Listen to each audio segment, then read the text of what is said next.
Thank you. So, hopefully this works. Can everybody hear me? Yeah. Yes. Great. So Mike Mancini wrote this beautiful little sheet for me, but I'm not going to read it. But if you want a copy, I can email it to you, or I can put it online too, for all of you guys to enjoy. But we're here for Yago, one of my good friends. We've had a lot of times together, a lot of funny stories. If anybody's my friend, you know that I'm going to take you on a nice journey, a nice ride, and Yago's been a huge part of that. We've had smoothies together. No, seriously, we've had smoothies together. He's made me a slice of pie. So Yago shows up to my house with my own personal pie. That makes you a legit friend. If somebody brings you a pie, you know it's real. And also we've gone through, tons of tough times, tons of great times, and we've done it together. I think Yago is the perfect person to talk to us today. He's a perfect person for me. He always bridges the gap for me. Sometimes I know, like recently, well, not recently. When you get old, my age, time, it's all the same. Right? So you don't realize, something can happen a year ago, and you think it happened last week. That's kind of where I am. So me and Yago, we went to the Oklahoma City Cleveland Cavaliers games together. And I'm just sitting back, I'm enjoying the game. Yago's sitting there next to me. And then, the dancing girls, they come down the aisle. So they come down the aisle, and I'm sort of a young guy, but so I look at the dancing girls, I'm like, oh, wow, those are some very attractive people. And then Yago sitting there next to me, he's like, well, why do they have to have stripper boots and limit, no clothing? So something that I took and I enjoyed, Yago completely just was like, he made me feel bad. So I looked at myself, I was like, why am I enjoying, I wasn't enjoying it. I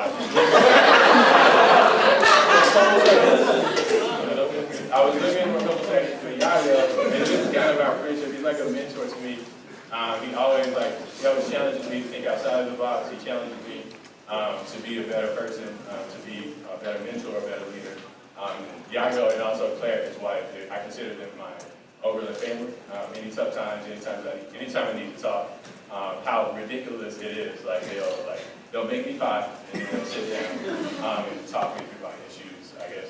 So you don't have to listen to me talk again. Let's introduce Yago.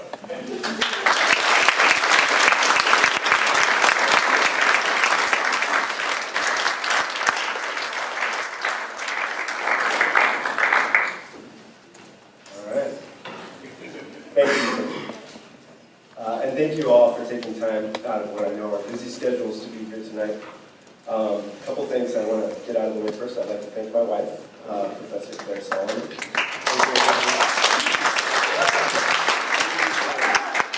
for bringing me into such a wonderful community. I'd like to thank Athletic Director Natalie Winklefuss for believing in the value of this conversation, and Mike Mancini and Jason Hudson for all their efforts in putting this together. Now, I'm also grateful to you because, among other reasons, I would understand if some of you wondered what I'm doing here. What could a professor from the University of Michigan possibly have to say that could be of any use to the faculty, students, and staff of Oberlin College on the topic of integrating athletics and academics on college and university campuses? Isn't that exactly the kind of problem we at Michigan should learn from you at Oberlin about how to solve? We'll see. I certainly do believe we can learn from you. And I don't wish to minimize the differences between our institutions in this area, but I do hope over the course of my talk tonight to complicate that simple dichotomy, among others.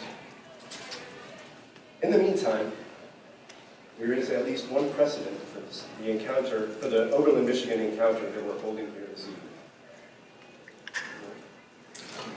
On October 24th, 1891, a group of Oberlin College students hit the road to play the first intercollegiate football game in the school's history. Traveling a path I know too well, they headed to Ann Arbor to challenge the University of Michigan.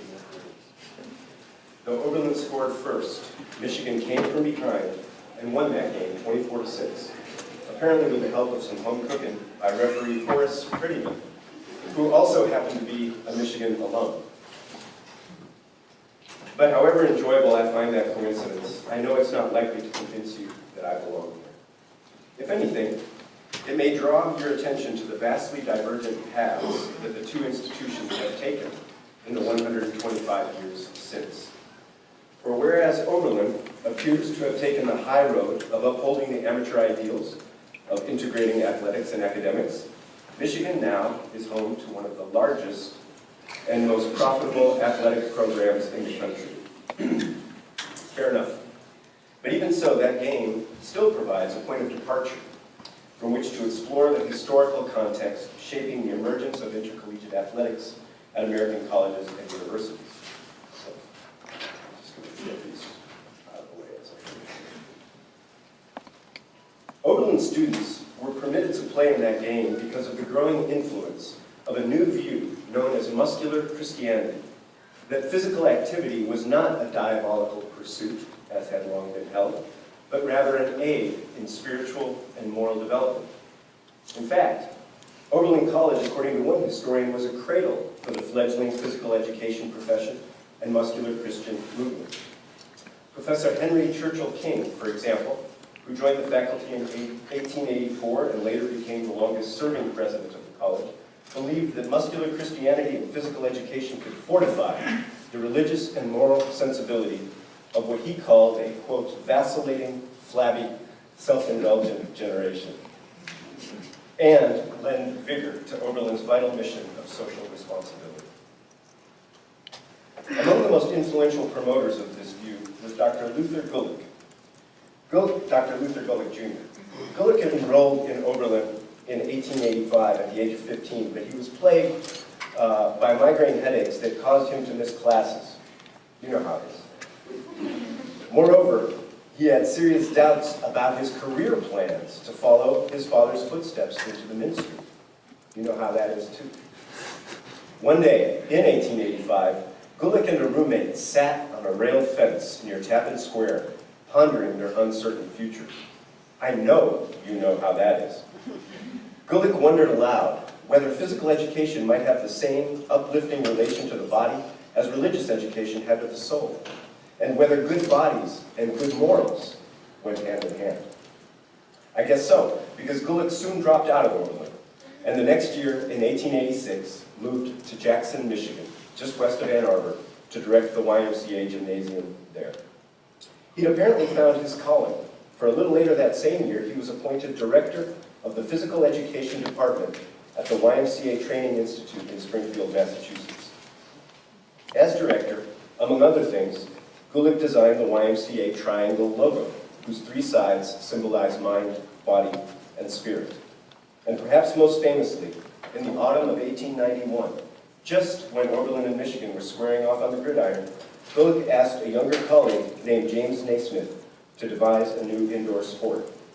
Introduced to the world in this drawing, published in the January 1892 issue of The Triangle, a YMCA publication Gulick founded the year before. Naismith's new sport would spread rapidly across the globe, but in the 1890s, on college campuses anyway, football was king. That's why, long before Knowlton, and even before the big house up in Ann Arbor, there was this.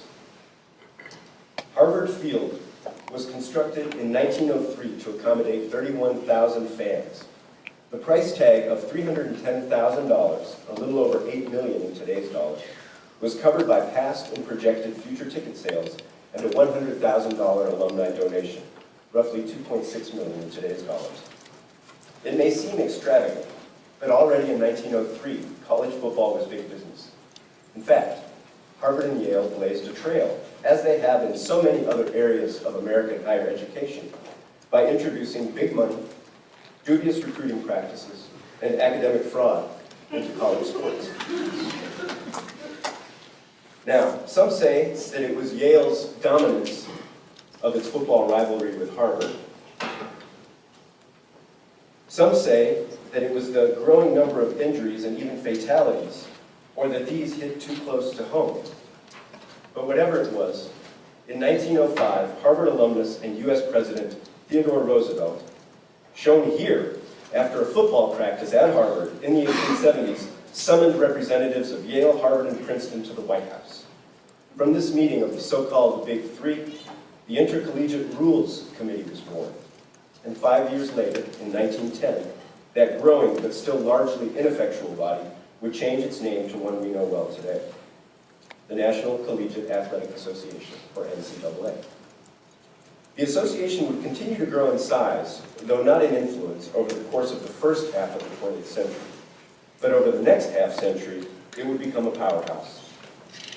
First, in 1951, in the words of then NCAA President Walter Byers, the association, quote, crafted the term student-athlete to diffuse what he described as, again, these are his words, the dreaded notion that NCAA athletes could be identified as employees by state industrial commissions and the courts. The new phrase, student-athlete, indeed, helps protect member institutions against workmen's compensation suits filed by athletes injured or disabled during competition. And the NCAA continues to use it to this day in the courts to fend off attempts by athletes to empower themselves, for example, by forming a union. Now, the NCAA inherited its collegiate model from the so-called amateur ideal, which upper-class sportsmen in 19th century England had fabricated from the erroneous belief that ancient Greek athletes had competed without financial compensation.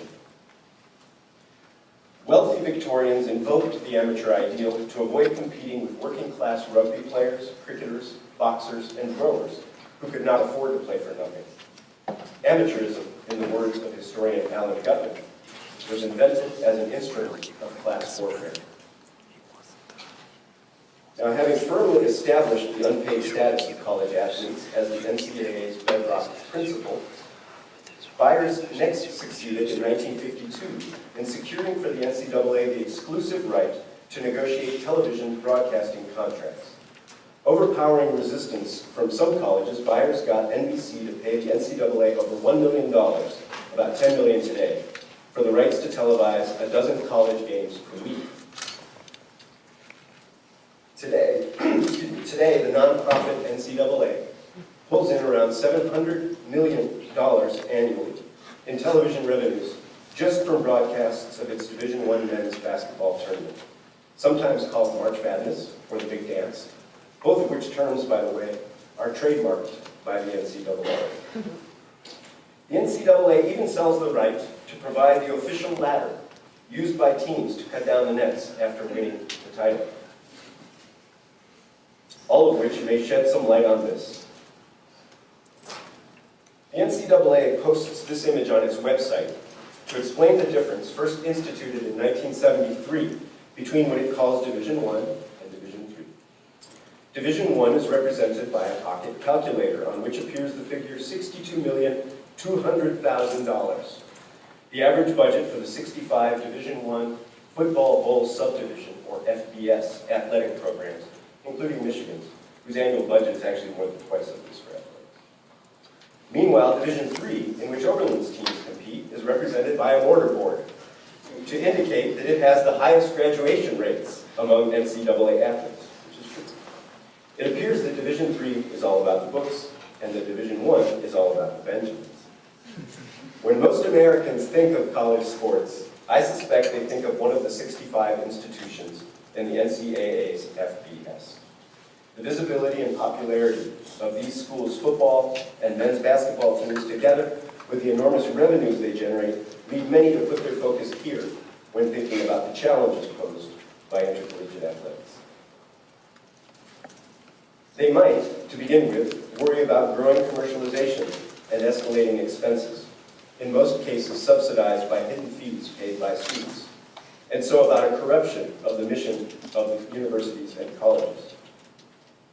But given the massive revenues involved and the improbability that this rising tide of commercialization can be held back, others focus more on issues of economic exploitation, which sports economists gauge by calculating what a participant would earn were they sharing in the surplus revenues their performance generates in proportions similar to those found in American professional sports.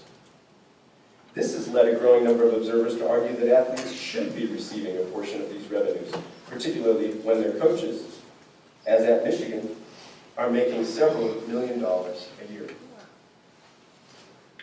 Of course, many still resist this notion, arguing, among other things, that the college education these athletes receive in return for their efforts is adequate compensation. But educational researchers studying the matter express serious doubts that this is the case. For one thing, despite NCAA regulations stipulating that athletes may spend no more than 20 hours per week in season on athletic activities, a 2015 NCAA survey showed that the average Division I athlete spent close to 40 hours per week on their sport in season. Given these time demands, coaches and academic counselors ensure players' eligibility, sometimes by steering them towards courses and majors viewed as less demanding in a practice known as clustering. In the process, athletes obviously are deprived of the chance to identify their intellectual passion for themselves and fail to receive academic preparation. But they also wind up segregated from the rest of the student body and thus miss out on the social experiences and professional networking opportunities enjoyed by other students. No wonder then that the pressures of attempting to meet these unrealistic demands experienced within the insular culture of athletics lead to stress, rising reports of mental illness, and of course academic underperformance. This troubling phenomenon becomes more disturbing when one considers the overrepresentation of black males on revenue-generating college athletic teams, together with racial disparities in graduation rates. In view of these figures, we can see why Professor Billy Hawkins of the University of Georgia would describe this system as the new plantation.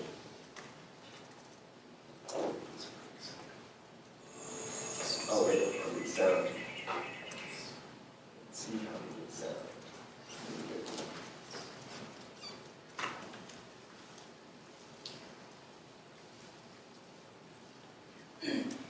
It's probably worth it.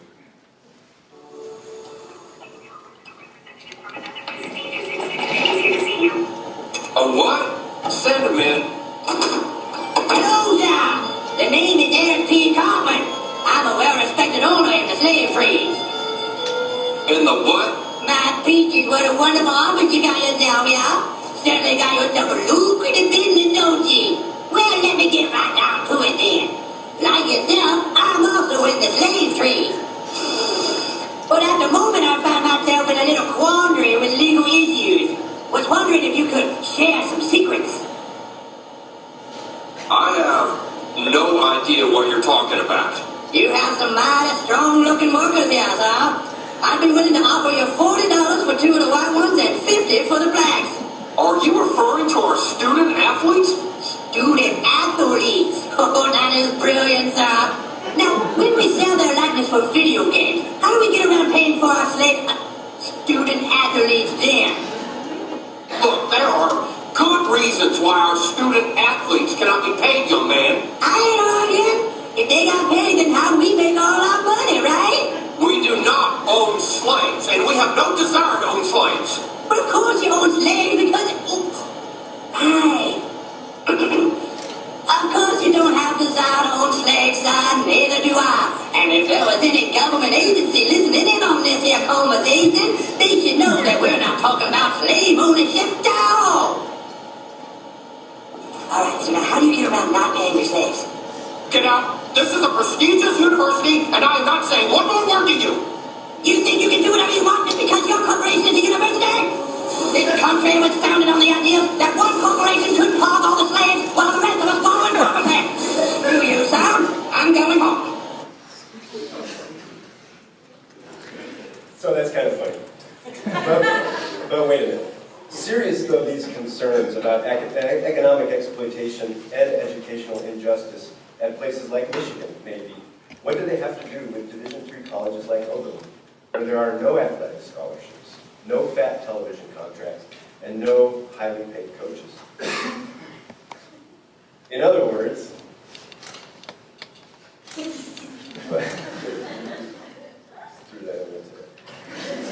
most of us share what William Bowen and Sarah Levin called the unstated assumption accompanying many critiques of big-time college sports, namely, that all is well at colleges and universities that provide no athletic scholarships. Facing a lack of research on these issues in Division III, Bowen and Levin undertook to test that assumption and discovered that it is largely, not entirely, unsupported by the data they gathered on D3 schools in various categories, including Oberlin College. I should say that there really is a lack of research in this area, and Bowen and Levin's study draws mostly on data from the 90s and early 2000s, even though the book was published more recently, so some of this may not apply anymore. But overall, they found a steadily widening academic-athletic divide that suggests that more can be done to integrate academics and athletics at Division III institutions. Specifically, Bowen and Levin discovered that athletes at co-ed liberal arts colleges tended to cluster in certain majors in ways that are not representative of the student body as a whole. They also found that these athletes appear significantly lower in their class rank. And, as in Division I, African American men are disproportionately represented in certain high-profile sports. All in all, these issues may be partly the result of another problem Bowen and Levin documented qualitatively, and which may be more important. Varsity athletes at Division III schools experienced discrimination from faculty, stigmatization by their peers, and isolation, and so suffered from stereotype threat. Some, for example, avoid wearing athletic gear to class for fear that they will be prejudged as inferior students. Athletes at such institutions, much like their Division I peers, in other words, appear to be caught in the crossfire between two distinct, often conflicting cultures on campus, the athletic and the academic, each of which tends to mistrust, shun, or simply show no interest in the other. Adding insult to injury, Division III athletes put nearly as many hours a week into their sport as their Division I counterparts. Though more research needs to be done, I think Bowen and Levin have identified some important problem areas in Division III athletics. But I also think they underestimate the important contributions that athletics and athletes can make to their college communities. The solution to the problems they diagnose lies not, as they proposed, in further constraining athletics at such institutions, but rather in developing more imaginative means of integrating athletics with academics. For athletes are, in my experience, both at Michigan and here at Oberlin, highly capable, self-disciplined, goal-oriented young men and women with a great deal to offer their communities, not only on courts, fields, tracks, and in swimming pools, but also in classrooms, laboratories, and studios. Which is to say, they present us, their faculty, administrators, and peers with great opportunities. We might better recognize and avail ourselves of these opportunities if we were more imaginative in our attempts to integrate athletics into our academic community. In doing so, we'd be better serving all of our students, athletes and non-athletes alike. Now, I confess I can get a bit overwhelmed by the kind of big picture of systemic problems that I've just sketched. Still, what is it y'all used to say around here? So do I. I not only believe one person can change the world, I believe we all, in fact, are always changing the world. Which is why I also believe in the vital importance of expertise in guiding our efforts to do so. Yet, I am neither an economist nor a lawyer, neither a sociologist nor an educational expert. What I am is a humanities professor, one with a special interest in stories and expertise in understanding how they serve to help us organize our experience of ourselves and the world, to connect us to others, and to empower us to imagine new ways that we might be in the world with others. Some professors study the stories that emerge, for example, from war or dictatorship or revolution. I happen to think, study, teach, and write about the stories that emerge from sport. So when I want to change the world, I draw on my expertise, focus on my classroom, and turn to my students and the stories they carry. Now, in my classroom, I can expect on average that around a quarter of my students will be varsity athletes at Michigan. In this, my experience may appear exceptional, but perhaps not in the way you are thinking. Or, as a matter of fact, it is exceptional at Michigan, where less than 4% of the 27,000 undergraduates compete in varsity sports. But here at Oberlin, it turns out, close to 20% of the undergraduates participate in a varsity sport. Therefore, if you're a faculty member here, even if you are not, like me, teaching a course about sports, there's a good chance that, just like me, 1 in 5 of the students in your class is playing a sport. So it turns out we share some common ground after all. Not only do we teach comparable percentages of athletes in our classes, but their psychological and social and to some degree academic experiences are remarkably similar. So with that in mind, let me turn to the sunnier side of my talk.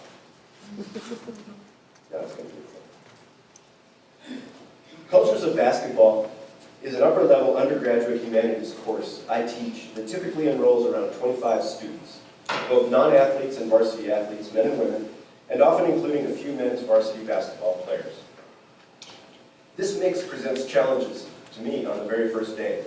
The academic-athletic divide I was just talking about a few minutes ago is visible even in the way that the students segregate themselves within the classroom space. Their mutual wariness feels palpable to me, and my own classroom appears before me like a living embodiment of the problems I just described. Students are viewing one another, and perhaps themselves, through the deforming lenses of stereotypes. Stereotypes that are supported by unexamined, perhaps even unconscious stories that they've consumed. These stories, which have everything to do with our topic, the history of the culture of basketball, tend to oversimplify the world, sifting it out into mutually exclusive, hierarchically arranged categories: student versus athlete, jock versus nerd, to be sure, but more deeply still, producer versus consumer, black versus white, body versus mind. Accordingly, I see my primary pedagogical responsibility in the course to be to bring these stories to the surface, to help students disable them by understanding where they come from, how they work, and what they do, and then to create conditions in which they can experiment with crafting a different set of stories. Mostly this entails what you would expect to see in a college humanities classroom. Students read scholarly work on the technical, cultural, and social history of basketball. Oh, okay. Listen to occasional brief lectures, and especially participate in open-ended discussions. They also complete individual and collaborative assignments, including both traditional papers and more unconventional creative tasks. But as indispensable and valuable as these activities are, they are not, in my view, the most important way that we loosen the grip of these limiting stories or come to develop alternatives. I'm pretty sure that probably nothing we do in cultures of basketball looks less academically rigorous than the intra-class 3-on-3 tournament we hold at the end of each semester. That's right. And yet, I'm even more sure that nothing we do more powerfully or durably enables students to unchain themselves from the narratives they harbored at the beginning of the semester. First, the students form themselves into committees, integrating athletes and non-athletes to organize the tournament. In the process of doing so, they must collaborate in order to critically put to practical work concepts they've been studying all semester. Then, in forming our teams, we extend this integrated collaboration further by separating the athletes out and mixing them with non-athletes. Finally, we spatially integrate the academic and athletic realms by exiting the classroom and holding class in the gym. The tournament itself takes what we've been doing in the classroom all semester and shows students that this same thing can happen on a basketball court, with our bodies and with fewer or different words. The walls of our classroom fold down like a cardboard box, and out we tumble into the world. First, we sat at desks, we read books, we thought and argued and wrote. And now, we set picks, we catch bounce passes, we shoot jumpers, we help on defense, we argue calls and talk trash, and some of us anyway express ourselves with dunks. Each of us thinks and acts at once, and all of us together cooperate and compete. The tournament embodies and expresses our overcoming of old stories and forms the basis for new ones that we see firsthand can survive out in the world. It celebrates humanity, growth, and friendship. As I hope you'll recognize in this video, that the students themselves shot and edited, applying course concepts to creatively reappropriate the music and the visual structure of the iconic self-congratulatory highlight montage with which the NCAA closes its telecast of the men's national championship game each year. This is awesome.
Before moving on to the proposal I promised you my title, I want to share one brief anecdote that I hope will convey what this experience can do. The young man in this picture was a freshman student in Cultures of Basketball when I taught it during the second semester of 2013, when this photo was taken. Some of you will recognize him. His name is Mitch McGarry. And while we were doing all the things in class that I described above, Mitch and his teammates were also playing their way to the NCAA championship game. In the weeks that followed, which coincided with the closing days of our semester, Mitch was deciding whether to declare himself eligible for the NBA draft. Considering the millions of dollars he risked losing if he were injured, I'd have understood if Mitch preferred not to play in our tournament. But he played. In fact, he and his teammates, Evan and Lauren, won our tournament, and Mitch was chosen by his classmates as most valuable player. Big surprise. But it wasn't just Mitch's time. His teammate Lauren told me before we played that she always loved basketball, but for most of her life had been just a spectator. And when she did play it, it was just shooting games like Horse or Around the World. But at the end of the tournament, with Lauren beaming, Mitch placed his most valuable player medal around her neck. What did this mean to her? Here's what she told me afterward. I loved that I didn't feel like I was letting anyone down in this tournament. I could shoot and miss, and that was okay. I tried. We were in it together. The last game, Mitch told me I was clutch. That's right. He also kept saying that it was the team and not him, which I am not so sure that is true. Like at all. But he really made me feel like the three of us did it together. Lauren added that when she went back to her dorm after the tournament, the first thing she did was phone her dad, who called her Champ, and sweetened Lolo, which was her official tournament nickname, for 3 days. That weekend, with the semester over, she went home and she and her dad went to the park on the corner to shoot hoops. I'm proud of this, but I'm not delusional. I don't imagine that this course is revolutionary, or that it by itself solves the many problems our current model of intercollegiate athletics poses, whether at Michigan or at Oberlin. But I do firmly believe it suggests one very concrete way that we, especially as faculty, but really all of us, can do a better job of integrating academics and athletics on our campuses, so that our creative, hardworking, and talented students do not, at the very moment in life when they are trying to become integrated adults, have to fragment themselves, slough off some seemingly undesirable component of their being as the price paid for growing and learning and being full members of our communities. About a year ago, Professor Arian Waite proposed in the Chronicle of Higher Education that when we embrace, this is a quote from her, when we embrace athletics as a true part of the academy and build an academic culture and organizational structure that values education through athletics, we can foster the collaboration and transparency that have never fully existed between athletics and the academy. When we can assist our students in the pursuit of their passion through legitimate academic structures, as we do in every other discipline, the shame in college sports will subside. I think she's right. As I understand it, a student at Oberlin College who wishes to complete a major in theater must complete 8 courses evenly distributed across 4 areas of concentration: Western theater history, performance, production and design, and critical inquiry, as well as 2 additional elective courses in one of these areas. Though I think we are so used to it that we often fail to notice, this is quite a remarkable thing. We encourage a student who feels theater to be an integral part of their being to cultivate that passion more fully through a coherent, rigorous curriculum, guided by expert faculty, and in the company of a diverse group of students who share that interest. According to the webpage of Oberlin College, of the Oberlin College Theater Department, an average of 18 students per graduating class major in theater, or just under 3% of last year's graduating class in arts and sciences.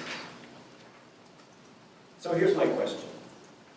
Why do we not encourage students who feel athletics to be an integral part of their being, to cultivate their passion through a coherent, rigorous curriculum guided by expert faculty and in the company of a diverse group of students who share their interests? After all, even just 1/5 of the Oberlin varsity athletes from a given graduating class would generate as many majors annually as the theater department. And this does not include the number of students who participate in one of Oberlin's club and intramural sports. Now, of course, I recognize that most students who are athletes at Oberlin have academic and career interests outside athletics. But even some of these may wish to combine those interests with a double major in sports studies. In short, it's not hard to imagine sports studies attracting a viable number of majors. But of course, student interest in an activity should not be the determining factor in whether we offer the opportunity to study that activity academically. If it were, we'd have majors in sex, beer, and weed. So no, a major should correspond to a legitimate field of scholarly activity, like say, I don't know, sports studies. It has been around for more than half a century and has grown rapidly, so that today one can find lively research programs and oftentimes dedicated academic journals pertaining to sport in all of the following disciplines, along with physics, biology, chemistry, computer science, statistics, business, management, economics, history, classics, sociology, psychology, anthropology, philosophy, communication, education, kinesiology, journalism, literary and cultural studies, and the fine arts. These scholars are drawn to the study of sport for many reasons. Some are former athletes themselves. Most will note that every day across the globe, sport engages hundreds of millions of human beings as both participants and spectators. Sport arguably occupies more of the leisure time of more people than any other human activity. And so most would share the view of Ben Carrington and David Andrews, two leading figures in the field, that sport is, quote, simultaneously a space in which we escape, to which we escape for fun, relaxation, and enjoyment. A space charged with social significance and political possibilities for expressing who we are as individuals and the larger communities to which we belong. And an embodied art form, a physically creative and aesthetic mode of being human. A world replete with all the ugliness and beauty, tragedy and joy that resides within human societies. A sports studies major would help students to challenge the popular dichotomy between, as Carrington and Andrews put it, the uninformed tirades of the anti-sport lobby and the often naive and idealistic accounts of pro-sports devotees. So what might it look like? I imagine that a sports studies major would include courses in some or all of the following areas of concentration: social, cultural, historical aspects of sport, athletic performance, sport management, production, and communications, sport sciences, and sport education. Which specific courses might fill these areas and how course requirements would be distributed would, as with any major, depend to some degree on the expertise of the faculty teaching them. For example, besides Cultures of Basketball, I currently teach 4 other courses that explore sport and documentary film, sport and creative writing, sport and aesthetic philosophy, and sport in a global social-cultural context. Like any other major, sports studies would both acquaint students with general issues in each area and help them develop specialized expertise in one particular area as preparation for either further study or employment. Perhaps at some schools, some of these areas would not be viable or would play a smaller role or might require additional faculty resources. But as the 17th century philosopher Baruch Spinoza, one of my favorites, wrote at the end of his Ethics, all things excellent are as difficult as they are rare. So let's aim high. If we can admit, with Washington Post columnist Sally Jenkins, that high-performance athletes study a craft with a science, a theory, a history, and a literature, just like music or dance or film majors do, and a craft that many indeed consider an art, no less than music or acting or writing or dance, it becomes hard for me to understand why we do not offer them a major, whereby they may supplement their practical development of that craft with study of its various social, cultural, and scientific dimensions. Students with a degree in sports studies could position themselves for careers or further study in education, sport organization and management, journalism or communications, the social sciences, the humanities and fine arts, STEM fields, and many others. But it's not just the athletes who could benefit. Other students, too, could cultivate, deepen, and complicate their interest in athletics by majoring in sports studies. They no longer have to find ways to squeeze their passion for sporting culture in as a secret hobby alongside the demands of majors such as English or neuroscience. And by requiring participatory sporting experiences, majors who aren't varsity athletes would contextualize their intellectual comprehension of sporting phenomena within a more embodied experience, and thereby a more empathetic perspective. Perhaps most importantly, a sports studies major will offer all students an opportunity to understand a vital aspect of their experience. It will give them the tools needed to situate this experience in the broader contexts of both the past that preceded them and of the society and culture that has and will continue to shape them, and that they, in turn, will inevitably shape. It will permit them to integrate various important facets of their being that we currently require them to hold apart in stressful tension. And it will, in so doing, equip them, or rather, reveal to them the equipment they already have to elude the objectifying stories others script for them, and learn instead to write their own stories, and thus to become, as Nietzsche put it, the poets of their lives. Of course, making this happen will take commitment and focus, imagination and vision, cooperation, creativity, and courage. But these are qualities I know firsthand that you Obies have in abundance. After all, what is it you all used to say around here? Thank you.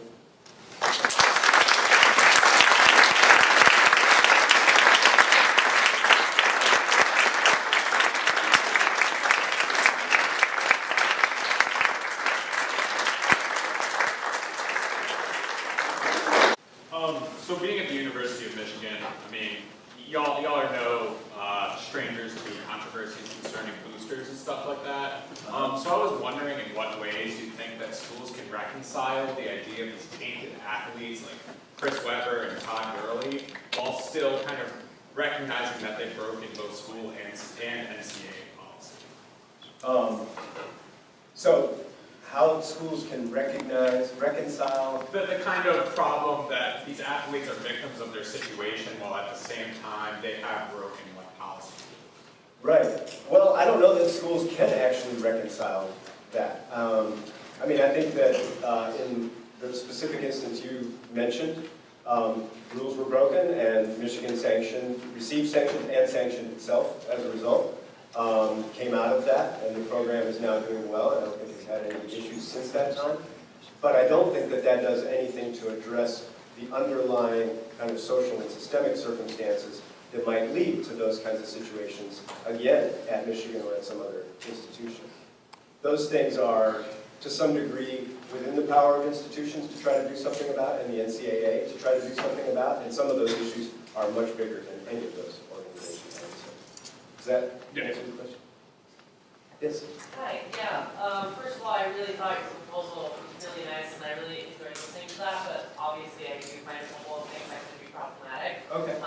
For example, I feel like a lot of the reason why there's so many, Black or African American basketball players, football players, is this huge complex causality of social and cultural and other historical things leading into like why that is today. So I feel like that would also carry over into sports studies. And second, like, do you have anything that might counteract the clustering effect in sports studies? Because I feel like a lot of people that did sports and also did sports studies would double major with something, and that would become a trend throughout that team, which would become a trend throughout the whole sports union. Like maybe, like I'm in sociology and sports, so maybe sociology and sports studies or something like that. So how would you counteract that clustering issue?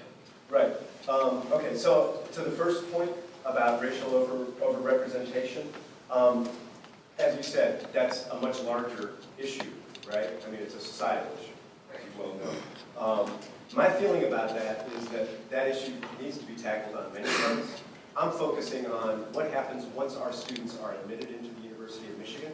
It's my job to give them an education, right? So at the same time, of course, it's my job also, as part of that education, to try to give them as much as possible tools for understanding the situation they are finding themselves in, where they've come from a different perspective than the one they themselves got about that. Okay. Second question about clustering, and I guess I take it that the gist of the question is, wouldn't that be a problem that would sort of be reproduced within sports studies? Yeah. I guess it could be. It's not my experience at Michigan. We don't have a sports studies major there, so I can't speak to that per se. But one thing I think is that while there are, like I say, about a quarter athletes, 25% athletes in my classes, there's a vast number of students who are also interested in sports for many different reasons, right? Some of them have to do with business, some have to do with humanities and the arts, et cetera, sociology. What I think, though, is that clustering in sports studies as a rigorous academic curriculum geared towards nourishing the educational aspirations of these students would be different than clustering as a phenomenon in which coaches and academic advisors are shunting students off towards courses that they believe or perceive to be easier and less demanding, right? So students, part of the problem with clustering is that it's not a student's choice. That's part of what I see as the problem with it, right? So hopefully this would be potentially different. But I get your point. I mean, I don't think that it would totally dissolve that issue. Yeah, I'm coming from more of a psych, Travis, the more like data, empirical research. So it would be interesting to see something like this actually implemented and seeing if what that happens, cluster tracking effect it. could. Absolutely. Yeah. Yeah, I agree. I mean, I know that athletes' academic counselors at Michigan send some of their kids to my classes, right? And I also know that after they're done with my classes, the kids think, oh, shit, I thought this was going to be easy. And it's not. And they're happy that it's not. Blake. I think that speaks to a bigger point, is that I think societally we've always felt, or it's been a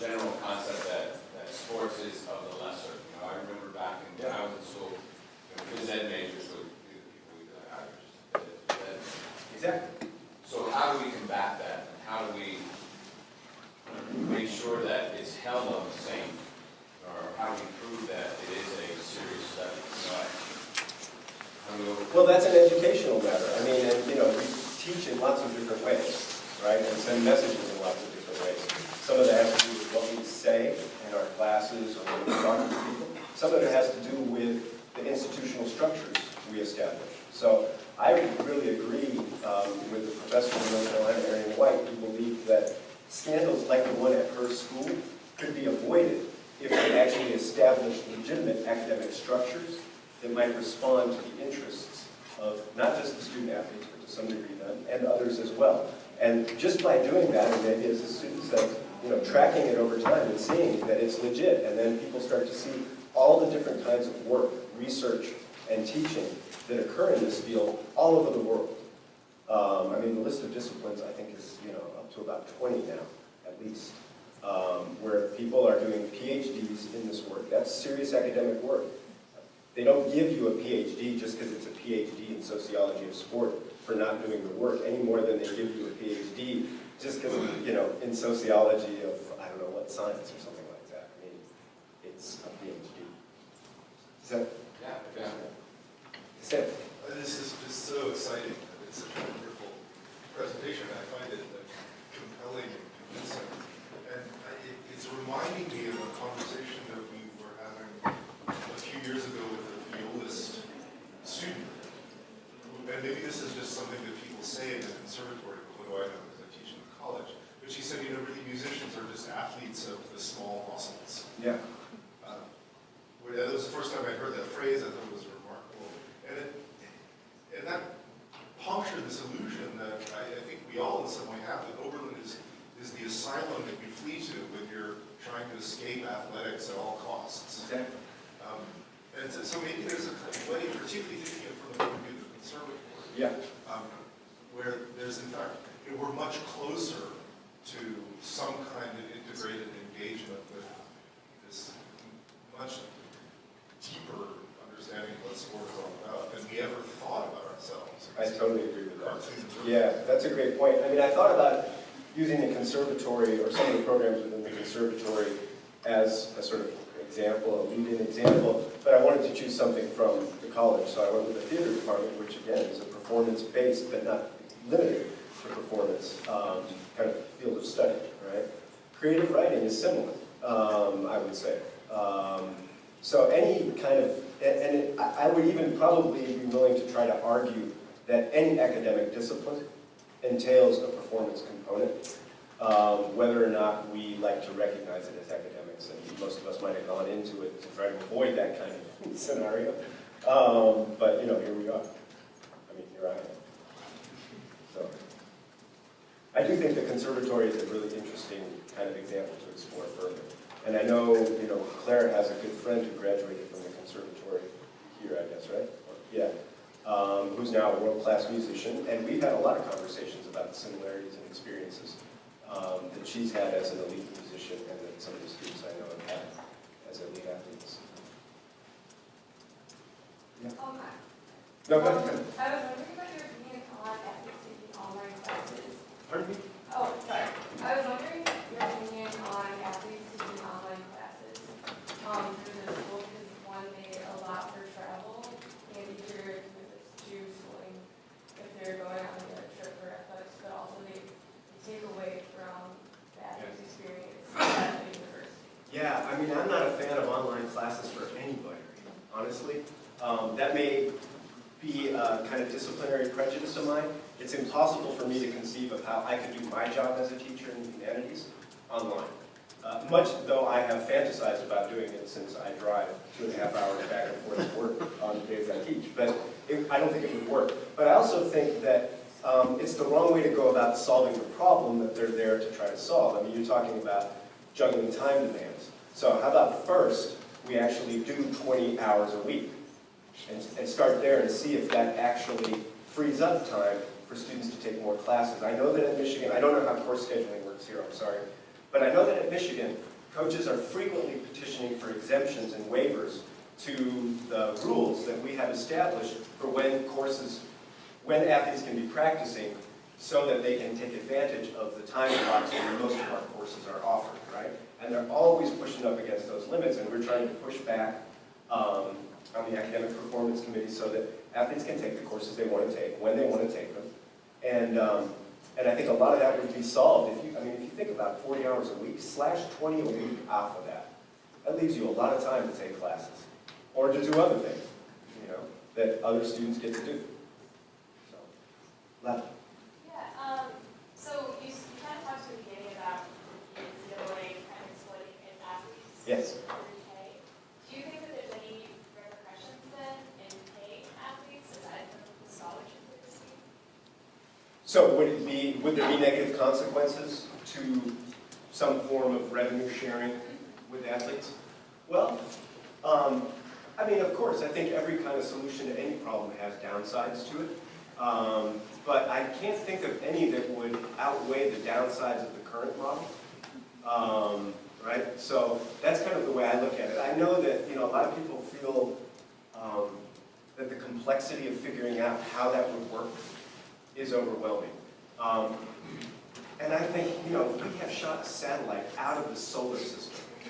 I really feel like we can figure that out, even if I can't make that. So, does that answer your question, Lynn? No, it does. Maybe you have different thoughts about it. No, I just have a follow-up question. Yeah, go ahead. So another thing I'm thinking about is like when the NCAA is like such a revenue-producing institution. I mean, even though it's a nonprofit, like, do you think that academics and high-profile athletics, to the extent they are now, in one system, can those two things like coexist? I mean, they currently are, but like we're seeing athletes graduating from these institutions, taking big classes, and like you said, like barely having the same academic experiences as non-student athletes. Right. So you're asking, are they getting... How can you let them, if we're here, we're choosing to do sports, we want to be as good as we can be. Of course, and you want to win championships. And right.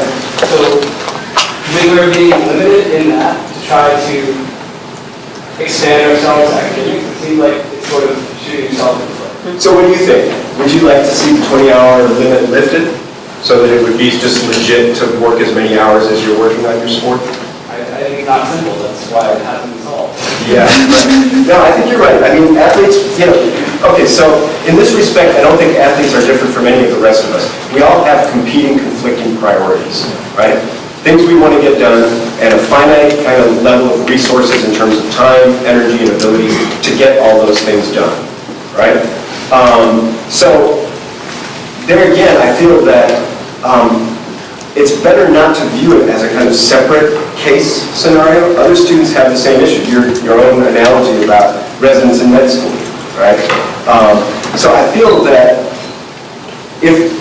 two things. First, if there's a 20-hour rule, there should be adherence to that 20-hour rule. If there's a problem with that, then the rule needs to be revisited. Okay, so that's the first thing I would say about that. I recognize and respect your desire to excel and to win championships, alongside your desire to excel academically, put yourself in a position for future success in your career or advanced study or whatever. I don't see any reason, really, why those desires cannot be addressed and accommodated, even if the outcomes can't be in every case. But that's just life. It's life. I don't know what else to say about that. There's a million things I would like to still be able to accomplish that I already know I will not accomplish. But that doesn't mean I don't accommodate the desire for them and put in time to do those things, right? And then, you sort of like live that process and see what comes of it after that. Maybe you win a championship, maybe you don't, but you're better for having put what you put into it. At the same time as you learn, this is on you guys too, you're learning to balance these things. We all have to do that. That doesn't go away. It doesn't end when your college career ends. Yeah, sure. I'm sorry. That's kind of a shitty answer. You guys talk about this one also. I'm just wondering what's the relationship between the Knight Commission and the NCAA actually is. Like, because I know the Knight Commission is supposed to be benevolent for the players, but I'm hearing lately that like is kind of a puppet of. That's interesting. Right. So I don't know if people could hear in the back. Zach was asking about the Knight Commission on Intercollegiate Athletics, which was it's a nonprofit organization formed in the late 80s, I believe, to try to study problems in intercollegiate athletics from the point of view primarily of academic integrity issues, right? And reining in the degree to which commercialization, going back to some of these questions, may impinge upon the academic mission of institutions and their athletes. And Zach asked, he had heard, I guess, or something like that, you know, are they kind of a puppet of the NCAA? And I would say the answer is not a puppet, no. But I do think that they, like many institutions, other organizations that, some of which I'm a part of, that are seeking to reform intercollegiate athletics, the primary motivation seems to be the restoration or safeguarding of an academic integrity kind of mission that they believe is imperiled by the presence of athletics in their current form. Okay? So that allows them at times to kind of dovetail or align themselves with NCAA policies, even as, because after all, that's what the NCAA says all over the place. Right? They too care about that. So at the same time, I see that they do push for reforms. And it might be easy to think about this kind of from a political sort of analogy. There's a lot of organizations out there that are seeking to reform within the NCAA system, and people within the NCAA trying to reform the NCAA. So these changes happen on a lot of different fronts at the same time, right? It's a huge, huge system. So there are people working within universities, within athletic departments, probably right here, looking to make these issues work out better. There are people at Michigan doing that. There are people in the NCAA doing that. There are people at these independent institutions doing that. And then there are some that are pushing for more dramatic and radical changes, right? That may not go down, right, at the level of the NCAA. That may be hashed out, as in some cases they already are, in the courts, right? But that's also part of why we have courts, you know, to help us figure out and articulate what our collective priorities are. And of course, you know, whether we're following the law. Yes? We talked about teachers, we talked about the students. I'm wondering if you have ideas about some possibilities for change for coaches. I know, like here at Oakland, I do cross-country track. Coaches are very flexible about practice or talk. That's great. But, you know, it's always going to be a conflict of interest for the coaches. You know, they're trying to get as much out of their athletes as possible. I know the D3 programs, even in other sports, like, you can't just miss basketball practice. It's a team sport.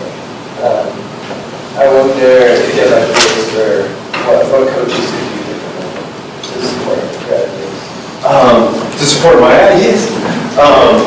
Did everybody get that question?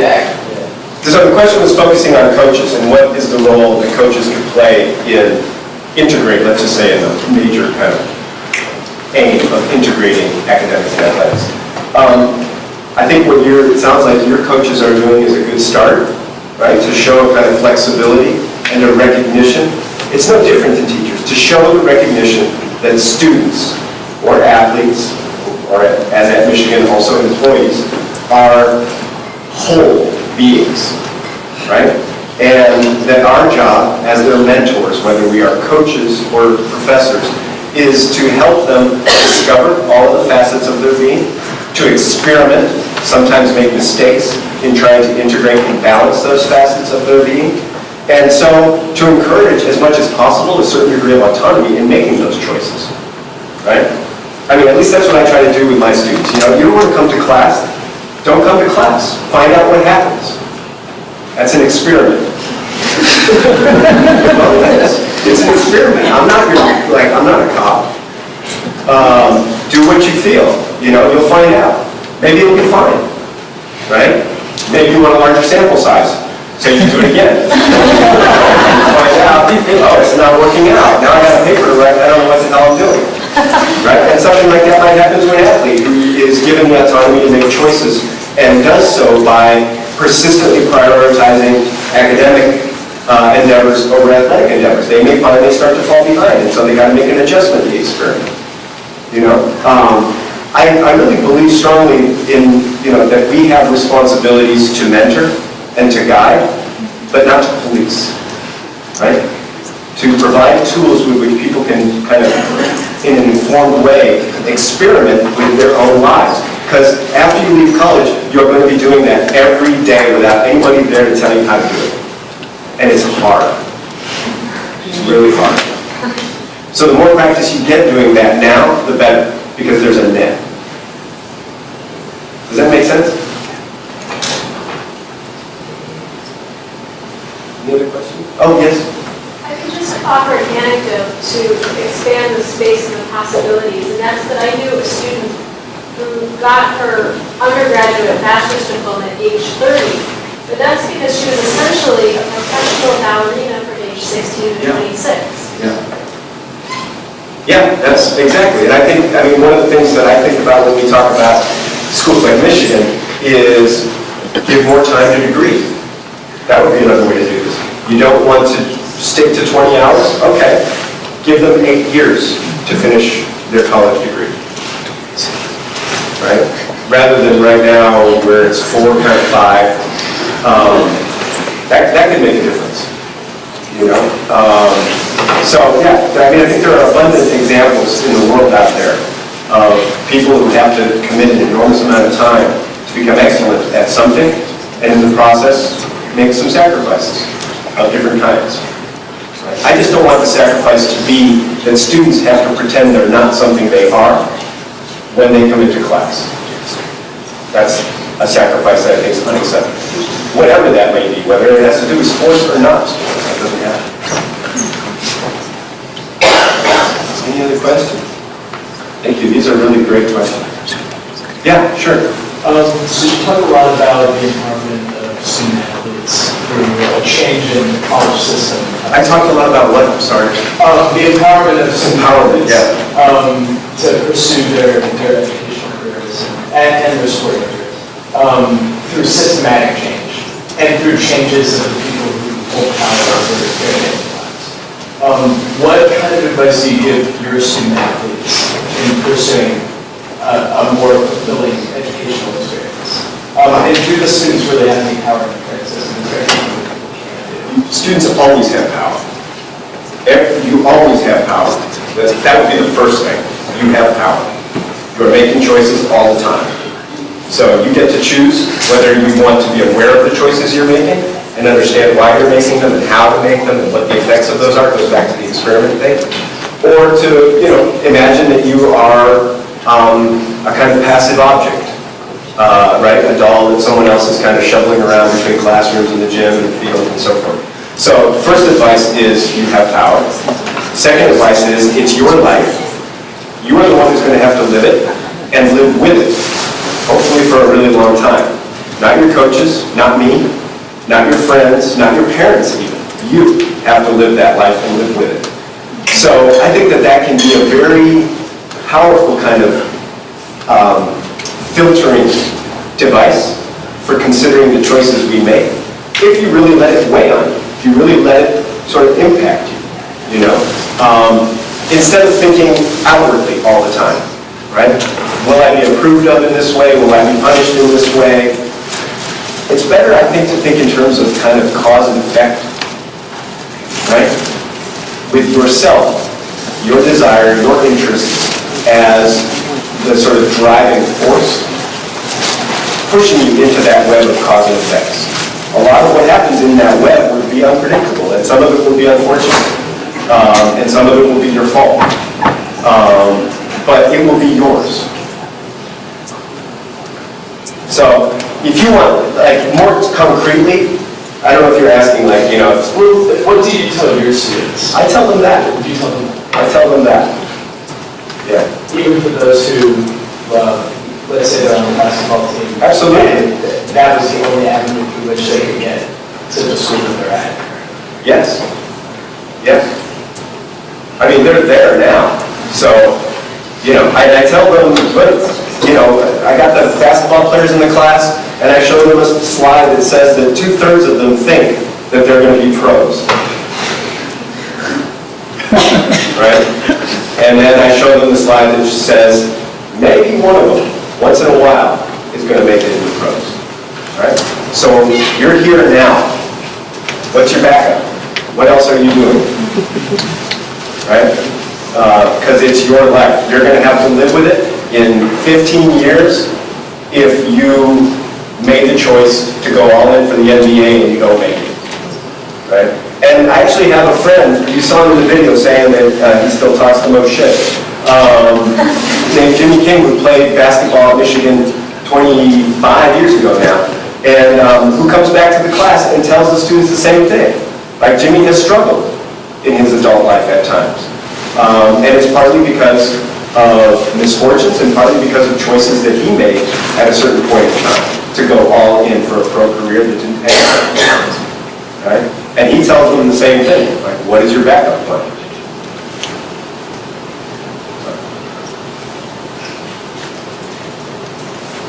Any others? Yes? Forgive the emphasis too big picture, but you are talking about integrating, you are talking about talking to the administrators how to support programs, design whole universities. And first I'll go even mega and say one lesson I get from looking at the sports world that I'm trying to apply to the rest of the world is that sports have seasons. We don't have the basketball championship in the same week as the Super Bowl football championship, let alone the same night. We don't have that type of conflict. We have scheduled times where we're madly organized with seasons by sports.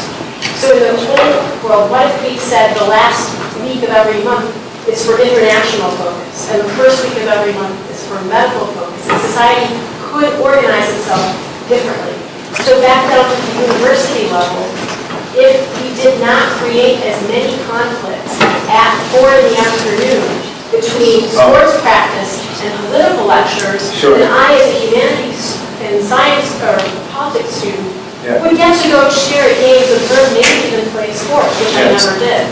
And vice versa.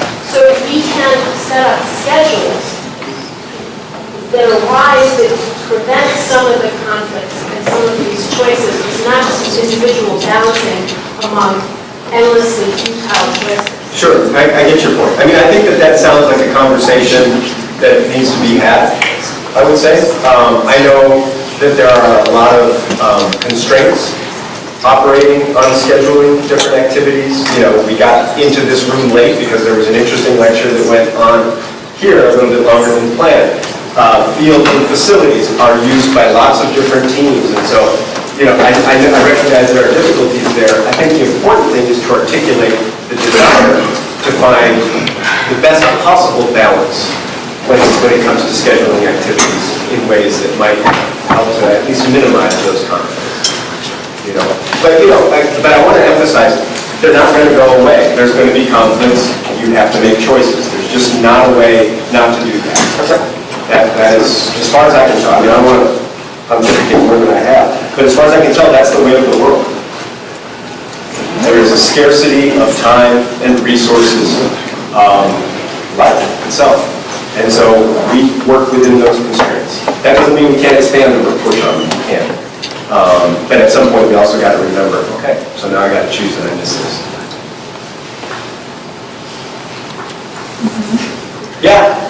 How do you recommend that students navigate situations where they feel that a professor discriminates against athletes or doesn't like athletes for some reason?